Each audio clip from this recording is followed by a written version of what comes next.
Bonjour et bienvenue à tous. Lionel Messi, c'est comme le super-héros du football. Il a toutes les super capacités sauf qu'il ne peut les utiliser que sur le terrain. Mais contrairement à Batman qui est un justicier masqué, Messi est un héros muet. Il préserve sa vie privée en évitant les médias comme la peste. C'est pourquoi peu de gens savent vraiment ce qui se passe dans la vie de l'Argentin. Mais ne vous inquiétez pas, nous avons enfilé notre cape de détective privé pour vous révéler les secrets les plus sombres de Messi. Installez-vous confortablement et préparez-vous à être étonné. N'oubliez pas de vous abonner, de liker la vidéo et d'activer les notifications pour ne rater aucun de nos prochains scoops. Et c'est parti. Vous êtes-vous déjà demandé ce qui peut bien se passer à l'esprit d'un footballeur lorsqu'il joue avec son propre avatar sur PES ou FIFA? La réponse est simple. Il ne pense qu'à marquer contre son adversaire exactement comme il le ferait lui-même sur le terrain, et vous le verrez tellement crispé sur la manette de jeu qu'elle menace d'exploser. Mais lorsque le joueur est Lionel Messi, la partie risque d'être encore plus ardue, croyez-moi, car l'Argentin est aussi fulgurant et efficace à la PlayStation qu'il ne l'est sur le gazon. Le pire, c'est lorsqu'il joue avec le Barça et prend en main son propre avatar virtuel. Car là, c'est sûr, vous allez devoir poser la manette, car ça vous servira strictement à rien de vous acharner dessus. Messi est littéralement imbattable sur PES, FIFA et dans la vraie vie, donc tous ceux qui jouent contre lui savent d'avance qu'ils ont misé sur le mauvais cheval. Bien évidemment, pour l'Argentin, ce n'est qu'une partie de plaisir de plus, qu'il va gérer calmement et avec l'air subtil qu'il arbore le plus souvent de celui qui sait très bien ce qu'il fait. Les fans inconditionnels de Lionel Messi, qui se comptent d'ailleurs par centaines de millions à travers le monde, croient tout savoir de leur cher idole. Mais malgré tout, l'enfant prodige du ballon rond demeure très discret sur sa vie privée et sur ses relations avec ses amis et ses proches. Rares sont ceux qui savent par exemple que le véritable mentor de l'Argentin n'est nul autre que Ronaldinho. L'histoire remonte à 2005, au moment où Messi n'était qu'un petit adolescent timide qui faisait ses tout premiers pas avec le Barça. À l'époque, Ronaldinho était considéré par tous comme le plus grand footballeur, mais une fois qu'il a vu Messi avec la balle au pied, il a su que la relève était assurée. Il prit alors le jeune Argentin sous son aile et devint pour lui comme une sorte de parrain bienveillant sur les terrains comme en dehors. C'est d'ailleurs grâce à une passe décisive de Ronaldinho que Messi a pu marquer son tout premier but pour le FC Barcelone. Le Brésilien était le seul maître à bord lorsqu'il avait le ballon à ses pieds et il pouvait très bien marquer le but lui-même. Mais en raison de son affection pour Messi, il lui passa le ballon pour que ce soit lui qui puisse inscrire le but. Ronaldinho aimait d'ailleurs très tendrement le jeune Argentin, au point qu'on l'a vu à plusieurs reprises en train de lui brosser les cheveux. Il faut bien se l'avouer, mais Lionel Messi ne donne pas vraiment l'impression d'être un Casanova tombeur de ses dames, et encore moins un Don Juan coureur de jupons. Ceci est d'autant plus vrai que vous ne trouverez pas plus fidèle en amour que lui. Et si vous ne nous croyez pas, vous n'avez qu'à aller demander à son épouse Antonella Roccuzzo, elle vous le dira elle-même. Car la douce moitié de Messi et mère de ses 3 enfants n'est nulle autre que la petite amie d'enfance de l'Argentin, celle-là même avec qui il sortait lorsqu'il avait 9 ans et qu'il habitait encore avec sa famille à Rosario. Mais à 11 ans, Messi a dû déménager à Barcelone afin d'intégrer le centre de formation du club catalan, et il dut donc laisser son amoureuse derrière lui. Cette séparation douloureuse n'affecta pourtant pas les performances de Messi qui, grâce à son talent et à ses exploits, devint finalement le meilleur joueur du monde.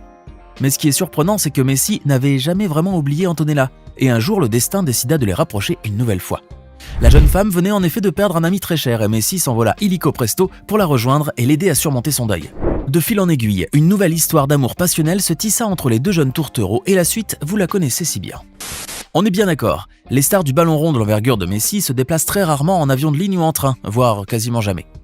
Et qui peut d'ailleurs leur en vouloir de ne voyager qu'en jet privé lorsqu'on voit tout le luxe et le confort que procure ce genre d'appareil dernier cri, et que même la première classe des compagnies les plus prestigieuses ne pourront jamais égaler. N'en déplaise donc à Greta Thunberg et à sa petite clique d'alarmistes du climat, car il est carrément hors de question pour Messi de voyager autrement qu'en jet privé. L'Argentin a d'ailleurs été pointé du doigt par ses soi-disant justiciers de l'environnement, en raison d'un nombre très élevé de voyages en avion privé. Le prodige du ballon rond aurait ainsi effectué pas moins de 52 vols en l'espace de seulement 3 mois, ce qui représente tout de même un trajet en avion tous les 2 jours.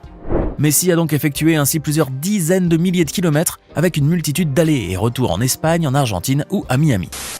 On vous avait révélé dans une de nos précédentes vidéos que Neymar avait fait l'acquisition de 2 jetons NFT à l'effigie de singes. Ce n'est d'ailleurs plus un secret pour personne puisque le Brésilien, toujours aussi fidèle à lui-même, s'était empressé d'aller crier son nouvel achat sur tous les toits. Contrairement à son coéquipier du PSG un peu trop tape à l'œil, Messi, lui, se garde bien d'être aussi ostentatoire, lui qui pourtant peut bien se le permettre. Car figurez-vous que la technologie blockchain et les NFT n'ont pas de secret pour l'Argentin et que ses connaissances en la matière dépassent de loin celui d'un simple acheteur lambda. Le septuple Ballon d'Or est en effet non seulement propriétaire d'une belle collection de jetons, mais ces derniers sont littéralement à son image et ont été créés spécialement pour lui. Rien à voir donc avec les jetons de Neymar et de son singe ridicule par exemple, car les jetons de Messi sont tout bonnement splendides, de véritables œuvres d'art quoi. Leur valeur aussi n'a pas d'égal, puisque cette collection de NFT estampillés Messi atteint déjà les 9 millions de dollars à l'heure où vous regardez cette vidéo. Avant de continuer, il est temps de répondre à la question du jour, et comme toujours, il s'agit de culture générale. Comment se prénomme la mère de Lionel Messi? Est-ce option A, Celia Maria Cucitini, option B, Maria Mercedes Oliveira, ou enfin option C, Guadalupe Francesca? Réfléchissez bien et écrivez ce que vous pensez être la bonne réponse dans les commentaires. On verra si vous aviez raison avant la fin de cette vidéo. On continue. On peut dire sans risquer de se tromper que Lionel Messi est un accro du foot, et sans sa dose quotidienne, l'Argentin ne répond plus de rien. Mais il n'en a pas toujours été ainsi en vérité, et l'Argentin était un véritable cocaïnomane à ses débuts au Barça. Attendez, ne criez pas tout de suite au scandale, car il ne s'agit ici que de son ancienne addiction, au Coca-Cola. Une addiction qui prête peut-être à sourire après ce petit ascenseur émotionnel, mais qui a bien failli coûter sa carrière à l'Argentin. Messi était en effet si accro au Coca-Cola qu'il en buvait par litres entiers, et comme si cela ne suffisait pas, il était également accro au chocolat et quasiment tous les types de friandises que vous pouvez connaître. En se gavant ainsi de sucreries, Messi se sentait très mal lorsqu'il fournissait des efforts sur le terrain, au point qu'il lui arrivait même de vomir durant les rencontres. Alors pour soigner cette addiction, Pep Guardiola, l'emblématique coach du Barcelone à l'époque, décida de prendre le taureau par les cornes et retira carrément tous les distributeurs automatiques de soda des terrains d'entraînement. Du haut de ses 1,69 m, Lionel Messi peut parfois passer pour un pygmée sur le terrain, surtout devant des footballeurs comme Haaland ou Zlatan Ibrahimovic. Pourtant, ce n'est pas sa petite taille qui l'a empêché de remporter le Ballon d'Or à cette reprise, devenant ainsi une véritable légende vivante. L'Argentin devrait d'ailleurs s'estimer heureux car sa taille aurait pu être beaucoup moins grande au vu de la terrible maladie génétique dont il a souffert durant son enfance. C'est en effet à l'âge de 10 ans que Messi et sa famille apprennent qu'il est atteint d'un déficit partiel d'hormones de croissance. Il lui fallait nécessairement des injections intramusculaires d'hormones synthétiques, sinon le jeune garçon n'allait jamais pouvoir dépasser les 1,50 m à l'âge adulte, autrement dit la taille d'un nain. Or, ce traitement était non seulement long et fastidieux, mais il était également très coûteux à raison de 1 000 $ par mois pour au moins 30 mois, soit 30 000 $. Une somme que la famille démunie de Messi n'aurait jamais pu réunir, même en vendant tous leurs biens. Heureusement pour lui, l'Argentin se fera repérer par des agents du FC Barcelone et le club catalan se chargera alors de lui assurer son traitement, ainsi que sa formation footballistique, ce qui fut d'ailleurs l'investissement le plus rentable de toute son histoire. À son arrivée au PSG en 2021, Lionel Messi a eu droit à tous les honneurs et on peut résolument dire que l'Argentin a profité d'un traitement princier par les dirigeants du club. Outre son salaire indécent de 41 millions d'euros par an, ainsi que ses multiples primes et émoluments publicitaires, Messi a droit aussi à certains privilèges dignes de la famille royale saoudienne. À l'image par exemple de la superbe suite impériale à 15 000 € la nuit qu'il occupa pendant très longtemps au prestigieux palace parisien du Royal Monceau. L'établissement de renom affiche un luxe et un raffinement poussés à l'extrême, et le clan Messi y a vécu de très bons moments avant de déménager finalement vers leur nouvelle villa. Mais finalement, on ne peut pas dire que l'Argentin va regretter son palace parisien, puisque celui-ci fut cambriolé peu de temps après le déménagement du footballeur. De grandes quantités d'argent et de bijoux ont ainsi subitement disparu des chambres de plusieurs locataires, de quoi donner des cauchemars aux propriétaires des lieux et surtout à leur compagnie d'assurance. On pourrait s'attendre à ce qu'un footballeur comme Messi soit un fada de vitesse, lui qui est d'ailleurs l'heureux propriétaire d'une Pagani Zonda Tricolore, un bolide propulsé par un V12 atmosphérique qui atteint les 300 km/h. Pourtant, il n'en est rien et cet hypercar infernal ne lui sert strictement à rien, on ne sait d'ailleurs même pas pourquoi il l'a acheté. Et oui, car vous ne le saviez sûrement pas, mais l'Argentin a une véritable phobie de la vitesse. Et lorsqu'il est derrière le volant, il fait très attention à la pédale d'accélérateur. L'enfant terrible du Paris Saint-Germain est donc loin d'être un Schumacher en herbe et préfère aller lentement mais sûrement. Donc si jamais vous croisez un jour Messi sur l'autoroute, vous êtes certain de le doubler sans problème avec votre vieille Peugeot 205, même s'il conduit une Ferrari ou une Zonda supersonique.